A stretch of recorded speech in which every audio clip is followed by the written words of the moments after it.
Dear student, এই ভিডিঅ'টোত মই মাজুলী ডিষ্ট্ৰিক্টত সদ্য অনুষ্ঠিত হৈ যোৱা ক্লাছ 9ৰ হাফ ইয়াৰলি এক্সামৰ এখন কুৱেশ্যন পেপাৰ শ্বেয়াৰ কৰিবলৈ লৈছোঁ। এখন খুব সুন্দৰ কুৱেশ্যন পেপাৰ হয়। তো মাজুলী ডিষ্ট্ৰিক্টৰ ষ্টুডেণ্টসকলে চাই যাবা তোমালোকৰ MCQ কিমানখিনি শুদ্ধ হ'ল, আৰু যিবিলাক ডিষ্ট্ৰিক্টত এতিয়াও ক্লাছ 9 ছ'চিয়েল ছায়েন্সৰ এক্সাম হোৱা নাই, তো এই পেপাৰখন প্ৰেক্টিছ কৰিব পাৰিবা। এখন সুন্দৰ প্ৰশ্ন কাকত হয়। ইয়াত পাঠ্যপুথিৰ একেবাৰে ভিতৰৰ পৰা কুৱেশ্যনবিলাক উত্থাপন কৰিছে। তো তোমালোকে যদি ভিডিঅ'টো সম্পূৰ্ণ স্কিপ নকৰাকৈ এই কুৱেশ্যনখিনি প্ৰেক্টিছ কৰা, তেতিয়াহ'লে নিশ্চয় তোমালোকৰ বাবে হাফ ইয়াৰলি এক্সামত যথেষ্টখিনি হেল্প হ'ব। তো সকলোলৈ মোৰ ফালৰ পৰা হাফ ইয়াৰলি এক্সামৰ শুভেচ্ছা থাকিল। আৰু কোনোবা যদি নতুনকৈ আহিছে, চেনেলটো ছাবস্ক্ৰাইব কৰি ন'টিফিকেশ্যনটো অন কৰি ৰাখিবা, যাতে এনেকুৱা ধৰণৰ ষ্টাডি ৰিলেটেড ভিডিঅ'বিলাক তোমালোকে পাই থাকা। তো তেতিয়াহ'লে আমি কুৱেশ্যন পেপাৰখন ডিছকাছ কৰোঁ। কুৱেশ্যন পেপাৰখনৰ ক অংশত মুঠ 45টা MCQ দিছে। তাৰে 1 নম্বৰটো দিছে, কোন ইউৰোপীয় শক্তিয়ে প্ৰথমে ভাৰতলৈ সাগৰীয় পথ স্থাপন কৰিছিল? Option A Portuguese, B British, C Roman, D ফৰাচী। তো ইয়াত আমাৰ শুদ্ধ অপশ্যনটো হ'ব অপশ্যন এ পৰ্তুগীজ। নম্বৰটো দিছে, তলৰ কোনখন আইনৰ জৰিয়তে আধুনিক প্ৰশাসন ব্যৱস্থাটোৰ লগত শিক্ষিত ভাৰতীয়সকলক চিনাকি কৰি দিয়া হৈছিল? তো ইয়াত সেই আইনখন হৈছে অপশ্যন বি ভাৰতীয় পৰিষদ আইন 1861। কুৱেশ্যন নম্বৰ 3 দিছে, ইংলেণ্ডৰ ৰজা দ্বিতীয় চাৰ্লছে পৰ্তুগীজ ৰাজকন্যা কেথেৰিনক বিয়া কৰাই যৌতুক হিচাপে লাভ কৰা চহৰখন আছিল? আমি পাইছিলোঁ যে 1661 খ্ৰীষ্টাব্দত ইংলেণ্ডৰ ৰজা দ্বিতীয় চাৰ্লছে পৰ্তুগীজ ৰাজকন্যা কেথেৰিনক বিয়া কৰাই যৌতুক হিচাপে মুম্বাই চহৰ লাভ কৰিছিল। তো গতিকে ইয়াত আমাৰ শুদ্ধ অপশ্যনটো হ'ব অপশ্যন চি মুম্বাই, বৰ্তমান মুম্বাই। কুৱেশ্যন নম্বৰ 4 দিছে, চিপাহী বিদ্ৰোহৰ সূচনা হোৱাৰ ক্ষেত্ৰত তলৰ কোনকেইটা উক্তি সত্য? 1 নম্বৰ যিটো দিছে, 1835 খ্ৰীষ্টাব্দত কোম্পানীৰ মুদ্ৰাৰ পৰা মোগল সম্ৰাটৰ নামটো আঁতৰাই দিয়া। আৰু 3 নম্বৰ দিছে, ৰাজকীয় পাৰ্চী ভাষাক উচ্ছেদ কৰি শাসন যন্ত্ৰত ইংৰাজী ভাষা প্ৰচলন কৰা। ইয়াত 1 আৰু 3 উক্তিটো সত্য হয়। গতিকে ইয়াত আমাৰ শুদ্ধ অপশ্যনটো হ'ব অপশ্যন বি 1 and 3। নম্বৰ 5ত দিছে, তলৰ কোনটো বিকল্পত ব্ৰিটিছ শাসনাধীন ভাৰতত ঘটা ঘটনাবোৰ সঠিক ক্ৰমত সজোৱা আছে? ইয়াত 1 নম্বৰত যিটো দিছে, ভাস্কো দা গামাৰ ভাৰতত পদাৰ্পণ, এইটো হৈছিলে 1498 খ্ৰীষ্টাব্দত। 2 নম্বৰটো দিছে, এলাহাবাদ চুক্তি, এইটো সম্পন্ন হৈছিলে 1765 খ্ৰীষ্টাব্দত। 3 নম্বৰ দিছে, উইলিয়াম হকিংছৰ আগ্ৰাত পদাৰ্পণ, এইটো 1609 খ্ৰীষ্টাব্দত। 4 নম্বৰ দিছে, কোম্পানীৰ মুদ্ৰাৰ পৰা মোগল সম্ৰাটৰ নাম আঁতৰাই দিয়া হৈছিল, এইটো সংঘটিত হৈছিলে 1835 চনত। গতিকে এই ঘটনাক্ৰমসমূহ যদি আমি সঠিকভাৱে সজাবলৈ যাওঁ, ইয়াত শুদ্ধ অপশ্যনটো হ'ব অপশ্যন এ 1, 3, 2, 4। নম্বৰ 6, ভাৰতৰ লোকসেৱা ICS পদবী লাভ কৰোঁতা প্ৰথমগৰাকী ভাৰতীয় হৈছে? তো ইয়াত আমাৰ শুদ্ধ অপশ্যনটো হ'ব অপশ্যন ডি সত্যেন্দ্ৰনাথ ঠাকুৰ। তেখেতে 1664 খ্ৰীষ্টাব্দত লোকসেৱা পদবী লাভ কৰিছিল। 7 নম্বৰ দিছে, পলাশী যুদ্ধত ব্ৰিটিছক পৰাস্ত কৰা নবাবগৰাকী আছিল? ইয়াত শুদ্ধ অপশ্যনটো হ'ব অপশ্যন বি চিৰাজউদ্দৌলা। পাছত তেখেতক ব্ৰিটিছে পুনৰ চল চাতুৰিৰে পৰাস্ত কৰিছিল। 8 নম্বৰ দিছে, উদৰ প্ৰেৰণ পত্ৰ মতে তলৰ কোনটো উক্তি শুদ্ধ? 1 নম্বৰ যিটো দিছে, নিম্ন পৰ্যায়ত দেশীয় ভাষাৰে শিক্ষা প্ৰদান কৰা, এইটো শুদ্ধ হয়। আৰু 4 নম্বৰ দিছে, বিশ্ববিদ্যালয় পৰ্যায়ত ইংৰাজী ভাষাৰে শিক্ষা প্ৰদান, এইটো শুদ্ধ হয়। শুদ্ধ অপশ্যনটো হ'ব লাগে অপশ্যন ডি 1 and 4। ইয়াত অৱশ্যে 2 হৈ আছে, এইটো প্ৰিণ্টিং মিছ হৈ আছে নিশ্চয়। নেক্সট কুৱেশ্যন নম্বৰ 9, 1835 চনত নিৰ্মাণ কৰা ভাৰতৰ প্ৰথম ৰেলপথে সংযোগ কৰিছিল? ইয়াত শুদ্ধ অপশ্যনটো হ'ব অপশ্যন চি মুম্বাই আৰু থানে। 10 নম্বৰ দিছে, ক অংশৰ লগত খ অংশ মিলাই সঠিক বিকল্পটো বিচাৰি উলিওৱা। ইয়াত আনন্দমঠ ৰচনা কৰিছিলে বংকিম চন্দ্ৰ চট্টোপাধ্যায়, আৰু চাৰে জাহাঁ সে আচ্ছা এই গীতটো ৰচনা কৰিছিলে কবি ইকবালে। বেংগল গেজেট প্ৰকাশিত হৈছিল জেম আগাষ্টাছ হিকিৰৰ দ্বাৰা, আৰু ইণ্ডিয়ান এছ'চিয়েশ্যনৰ আছিলে সুৰেন্দ্ৰনাথ বন্দ্যোপাধ্যায়। গতিকে ইয়াত দেখা গ'ল যে শুদ্ধ অপশ্যনটো হৈছে option A A2, B4, C1, D2। Question number 11 দিছে, স্বৰাজ প্ৰাপ্তিয়ে কংগ্ৰেছৰ লক্ষ্য, এই উক্তিষাৰ কাৰ আছিল? শুদ্ধ অপশ্যনটো হ'ব অপশ্যন চি দাদাভাই নৰজী। 12 নম্বৰত এটা দাবী দিছে, এছাৰচন দিছে 1883 চনত অসমত শদিয়াৰ পৰা ডিব্ৰুগড়লৈ ৰেল যোগাযোগ আৰম্ভ হৈছিল, এই উক্তিটো শুদ্ধ হয়। আৰু ইয়াৰ কাৰণটো দিছে, ব্ৰিটিছসকলে অসমত হ'ব পৰা চাহপাতৰ ভাল বাণিজ্যৰ কথা অনুমান কৰিব পাৰিছিল। এই উক্তিটো সত্য হয়, আৰু ইয়াক দাবীৰ লগত ইয়াৰ সম্পৰ্ক আছে। গতিকে ইয়াত শুদ্ধ অপশ্যনটো হ'ব অপশ্যন ডি এ আৰু আৰ উভয়ে সত্য, আৰু আৰ এৰ শুদ্ধ ব্যাখ্যা। 13 নম্বৰত দিছে, আৰ্য সমাজৰ প্ৰতিষ্ঠাতা আছিল? ইয়াত আমাৰ শুদ্ধ অপশ্যনটো হৈছে অপশ্যন এ স্বামী দয়ানন্দ সৰস্বতী। 14 নম্বৰ দিছে, ৰাজা ৰামমোহন ৰায়ৰ সমাজ সংস্কাৰমূলক কাৰ্যসমূহ হ'ল? ইয়াত A, B, C দিয়া গোটেইকেইটা আছিলে তেখেতৰ সমাজ সংস্কাৰমূলক কাৰ্য। গতিকে শুদ্ধ অপশ্যনটো হ'ব অপশ্যন ডি ওপৰৰ সকলোকেইটা শুদ্ধ। 15 নম্বৰত ঠিক একেধৰণে এটা দাবী দিছে এছাৰচন, মোৱামৰীয়া বিদ্ৰোহক গণ অভ্যুত্থান বুলি কোৱা হয়, এই দাবীটো শুদ্ধ হয়। আৰু কাৰণটো দিছে, ইয়াত যোগদান কৰা অজস্ৰ সাধাৰণ প্ৰজা, যাৰ ভিতৰত অধিক সংখ্যকে আছিল সাধাৰণ কৃষক বা অন্যান্য বৃত্তিধাৰী লোক।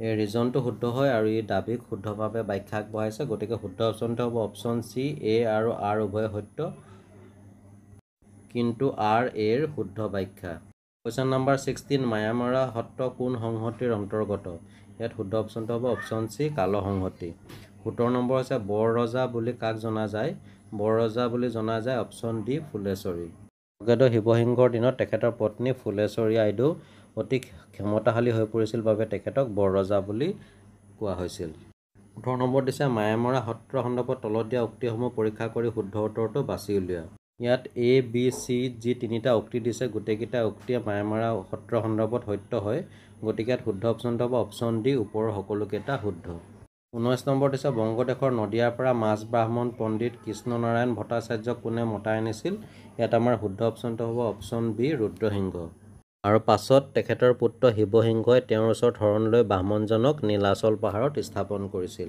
নেক্সট কুৱেশ্যন নম্বৰ 20 মোৱামৰীয়া বিদ্ৰোহৰ প্ৰধান কাৰণ আছিল ইয়াত আমাৰ শুদ্ধ অপশ্যন হৈছে অপশ্যন এ অৰ্থাৎ 1 আৰু 2 যিকেইটা কাৰণ দিছে দুইটাই শুদ্ধ কুৱেশ্যন নম্বৰ 21 দিছে মোৱামৰীয়া বিদ্ৰোহৰ সময়সীমা আছিল তো মোৱামৰীয়া বিদ্ৰোহৰ সময়সীমা আছিল অপশ্যন বি 1769 চনৰ পৰা 1805 চনলৈ এই সময় আছিল মুঠ 35 বছৰ কুৱেশ্যন নম্বৰ 22 দিছে ভূপৃষ্ঠৰ উপৰিভাগৰ আভ্যন্তৰীণ পৰিৱৰ্তনৰ কাৰণ হৈছে ইয়াত কাৰণটো হৈছে অপশ্যন ডি ভূমিকম্প কুৱেশ্যন নম্বৰ 23 আমাক ক অংশৰ লগত খ অংশ মিলাই সঠিক বিকল্প বিচাৰি উলিয়াবলৈ দিছে ইয়াত হিমবাহে সৃষ্টি কৰে এস্কাৰ আৰু নদীয়ে সৃষ্টি কৰে প্লাৱনভূমি তাৰপিছত দিছে সাগৰৰ ঢৌৰ দ্বাৰা সৃষ্টি হয় বালিয়াতট আৰু বতাহৰ দ্বাৰা সৃষ্টি হয় বালিয়াৰী গতিকে ইয়াত আমাৰ শুদ্ধ অপশ্যনটো হৈছে option B A3 B4 C2 D1 question number 24ত পুনৰ এটা উক্তি দিছে যে মৰুভূমিত বতাহে কঢ়িয়াই নিয়া শিল বালিয়ে গতিপথত থকা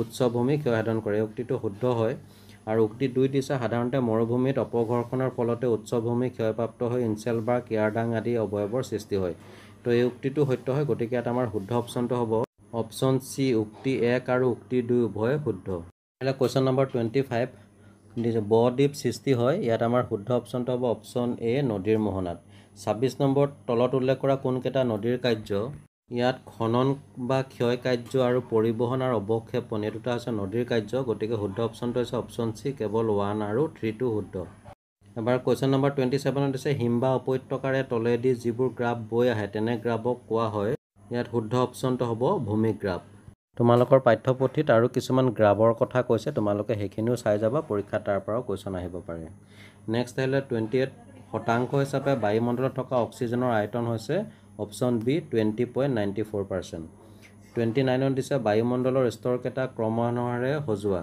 ইয়াত বায়ুমণ্ডলৰ ক্ৰমকেইটা হৈছে option C troposphere stratosphere mesosphere thermosphere and exosphere question number 30 দিছে বায়ুমণ্ডলত আয়ন স্ফিয়াৰ গুৰুত্ব হৈছে ইয়াত শুদ্ধ অপশ্যনটো হ'ব অপশ্যন বি ৰেডিঅ' তৰংগ প্ৰতিফলন কৰা আয়ন স্ফিয়াৰৰ আন এটা নাম হৈছে থাৰ্মোস্ফিয়াৰ আৰু এই স্তৰতে বৈদ্যুতিক আধাৰ সম্পন্ন আয়ন কণা থাকে বাবে এই স্তৰটোক আয়নস্ফিয়াৰ বুলিও কোৱা হয় মনত ৰাখিবা নেক্সট কুৱেশ্যন নম্বৰ আহিলে 31 ইয়াত কুৱেশ্যনটো দিছে বেৰ'মিটাৰ ব্যৱহাৰ কৰি জোখা হয় ইয়াত শুদ্ধ অপশ্যনটো হ'ব অপশ্যন বি বায়ুৰ চাপ কুৱেশ্যন নম্বৰ 32ত এটা দাবী দিছে চাৰ্চত নিৰক্ষীয় নিম্নচাপ অঞ্চলত বায়ুৰ ঘনত্ব কম এইটো শুদ্ধ হয় আৰু ইয়াৰ কাৰণ যিটো ৰিজনটো দিছে নিৰক্ষীয় অঞ্চলত সূৰ্যৰশ্মি গোটেই বছৰ লম্বভাৱে পৰে এইটো শুদ্ধ হয় আৰু ইয়াৰ দাবীৰ লগত যথেষ্ট ৰিলেশ্যন আছে গতিকে ইয়াত শুদ্ধ অপশ্যনটো হ'ব অপশ্যন বি এ আৰু আৰ উভয় সত্য আৰু আৰ এৰ শুদ্ধ ব্যাখ্যা নেক্সট কুৱেশ্যন নম্বৰ 30 দিছে প্ৰতীপ ঘূৰ্ণী বতাহ তলৰ কোনটো বায়ু প্ৰবাহৰ অন্তৰ্গত ইয়াত শুদ্ধ অপশ্যনটো হ'ব অপশ্যন বি গৌণ বায়ু প্ৰবাহ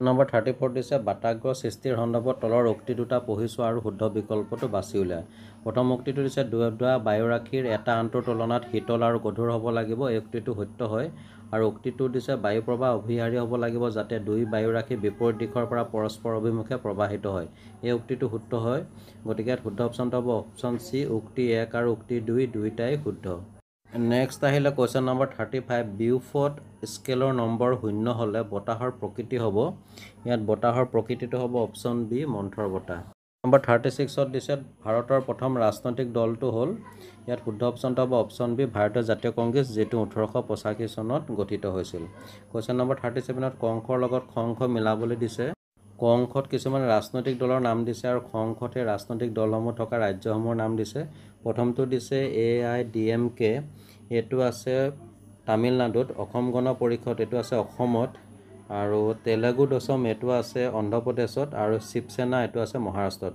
গতিকে দেখা পালোঁ যে ইয়াত আমাৰ শুদ্ধ অপশ্যনটো হৈছে option C A4B3C2D1। Question number 38 দিছে ভাৰতৰ আঞ্চলিক ৰাজনৈতিক দলৰ জন্মৰ মূল কাৰণ হিচাপে চিনাক্ত কৰিব পৰা বিষয়সমূহ হৈছে। 1 নম্বৰ দিছে সৰ্বভাৰতীয় ৰাজনৈতিক দলৰ বৈষম্যমূলক নীতি, এইটো শুদ্ধ হয়। আৰু 2 নম্বৰ দিছে দেশৰ বিভিন্ন ভাষিক আৰু ধৰ্মীয় গোষ্ঠীৰ মাজত থকা ভিন্নতা, এইটো সত্য হয়। গতিকে এই ক্ষেত্ৰত আমাৰ শুদ্ধ অপশ্যনটো হ'ব অপশ্যন চি 1 আৰু 2 উভয়ে শুদ্ধ। কুৱেশ্যন নম্বৰ 39 দিছে গণতন্ত্ৰত বিৰোধী দলৰ সন্দৰ্ভত তলৰ কোনটো বিকল্প শুদ্ধ। ইয়াত আমাক ABCD যি 4টা উক্তি দিছে তাৰ ভিতৰত শুদ্ধ উক্তিটো হৈছে অপশ্যন ডি, বিৰোধী দলে জনসাধাৰণৰ অভাৱ অভিযোগ আশা আকাংক্ষাক সংসদৰ মজিয়াত দাঙি ধৰা। 40 নম্বৰ দিছে মৰ্চা চৰকাৰ হৈছে, ইয়াত আমাৰ শুদ্ধ অপশ্যনটো হৈছে অপশ্যন চি, বহুদলীয় ব্যৱস্থা। পৰীক্ষাত যদি মৰ্চা চৰকাৰ কাক বোলে তেতিয়া লিখিব লাগিব যে কোনো এটা বিশেষ ৰাজনৈতিক দলে একক সংখ্যাগৰিষ্ঠতা লাভ কৰি চৰকাৰ গঠন কৰিবলৈ অপাৰগ হয়, তেতিয়া কেইবাটাও ৰাজনৈতিক দল একগোট হৈ চৰকাৰ গঠন কৰে, এনে চৰকাৰকে মৰ্চা চৰকাৰ বোলা হয়।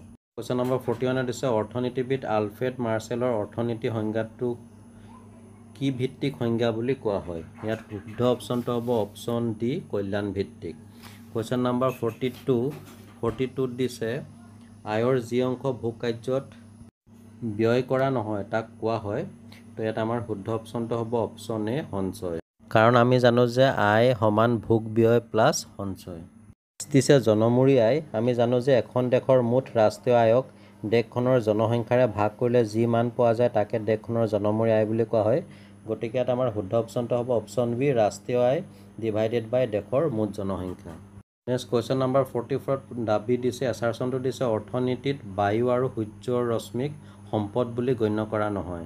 এই উক্তিটো সত্য হয়, কাৰণ সম্পদ হ'বৰ কাৰণে বস্তুৰ উপযোগিতা, অপ্ৰচুৰতা বা দুৰ্লভতা, হস্তান্তৰযোগ্যতা আৰু বাহ্যিকতাই 4টা বৈশিষ্ট্য বা গুণ থাকিব লাগিব, যিটো বায়ু আৰু সূৰ্যৰ ৰশ্মিৰ ক্ষেত্ৰত দেখা পোৱা নাযায়। আৰু কাৰণটো দিছে বায়ু আৰু সূৰ্যৰ ৰশ্মিক প্ৰচুৰ আৰু বিনিয়োগযোগ্য নহয়, এইটো শুদ্ধ হয়। আৰু ই দাবীৰ শুদ্ধ ব্যাখ্যা আগবঢ়াইছে। গতিকে ইয়াত আমাৰ শুদ্ধ অপশ্যনটো হৈছে অপশ্যন এ আৰু আৰ উভয়ে সত্য আৰু আৰ এৰ শুদ্ধ ব্যাখ্যা। নেক্সট কুৱেশ্যন নম্বৰ 45 এসাঁজ ভাত বা কেইখনমান ৰুটিয়ে ক্ষুধাতুৰ এজনৰ ভোক দূৰ কৰিব পাৰে, অৰ্থবিজ্ঞানৰ ভাষাত এই ক্ষমতাক কোৱা হয়। ইয়াত আমাৰ শুদ্ধ অপশ্যনটো হৈছে অপশ্যন বি, উপযোগিতা। ষ্টুডেণ্ট এইখিনিতে আমাৰ MCQখিনি অৰ্থাৎ ক অংশ শেষ হৈছে। খ অংশত কিছুমান আমাক 2 মাৰ্কৰ কুৱেশ্যন দিছে। তো ইয়াত 47 দিছে উপনদী কি, ব্ৰহ্মপুত্ৰ এখন উপনদীৰ নাম লিখা। উপনদী হৈছে কোনো এক জলৰাশি যদি কোনো পৰ্বত বা মালভূমিৰ পৰা উৎপত্তি হৈ বিভিন্ন অংশৰ মাজেদি বৈ গৈ ডাইৰেক্ট সাগৰ নপৰি যদি আন এখন নদীৰ বুকুত পৰে তেতিয়া তাক উপনদী বুলি কোৱা হয়। আৰু ব্ৰহ্মপুত্ৰ এখন উপনদীৰ নাম আমি ধনশিৰি, সোৱণশিৰি যিকোনো এখন লিখি দিলে হ'ল। 48 দিছে ফেৰলৰ সূত্ৰ কি, যথেষ্ট ইম্পৰ্টেণ্ট, তোমালোকে এইখিনি নোট কৰি ল'বা, তোমালোকৰ এক্সামতো এইটো অহাৰ সম্পূৰ্ণ সম্ভাৱনা আছে। নেক্সট কুৱেশ্যন নম্বৰ 49 দিছে ক্ৰান্তীয় ঘূৰ্ণিবতাহ আৰু বহিঃক্ৰান্তীয় ঘূৰ্ণিবতাহৰ মাজত 2টা পাৰ্থক্য লিখা। ইয়াত মই ক্ৰান্তীয় ঘূৰ্ণিবতাহ আৰু বহিঃক্ৰান্তীয় ঘূৰ্ণিবতাহৰ মাজৰ পাৰ্থক্যটো উল্লেখ কৰিছোঁ, তোমালোকে এইখিনি নোট কৰি ল'বা। ইয়াৰ পাছতে দিছে ভাৰতত পোনপ্ৰথমে ছপাশাল কেতিয়া ক'ত স্থাপন হৈছিল। ইয়াৰ উত্তৰটো হ'ব ভাৰতবৰ্ষত পোনপ্ৰথমবাৰৰ বাবে ছপাশাল 1797 খ্ৰীষ্টাব্দত শ্ৰীৰামপুৰত স্থাপন কৰা হৈছিল। কুৱেশ্যন নম্বৰ 52 দিছে ৰাজনৈতিক দলৰ 2টা প্ৰধান বৈশিষ্ট্য উল্লেখ কৰা।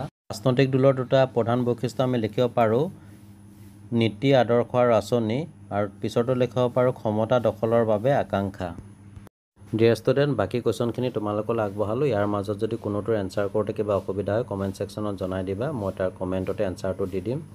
তো ভিডিঅ'টো যদি ভাল লাগিছে লাইক এটা কৰি শ্বেয়াৰ কৰি দিবা, আৰু এনেদৰে তোমালোকক বিভিন্ন কুৱেশ্যন পেপাৰৰ ভিডিঅ' সৈতে বা অন্যান্য বিভিন্ন চেপ্টাৰৰ কুৱেশ্যন এনচাৰ সৈতে তোমালোকৰ মাজলৈ আহিয়ে থাকিম। তো কোনোবা যদি নতুনকৈ আহিছা চেনেলটো ছাবস্ক্ৰাইব কৰি ৰাখিবা যাতে এনেকুৱা ধৰণৰ ভিডিঅ'সমূহ লাভ কৰি থাকা।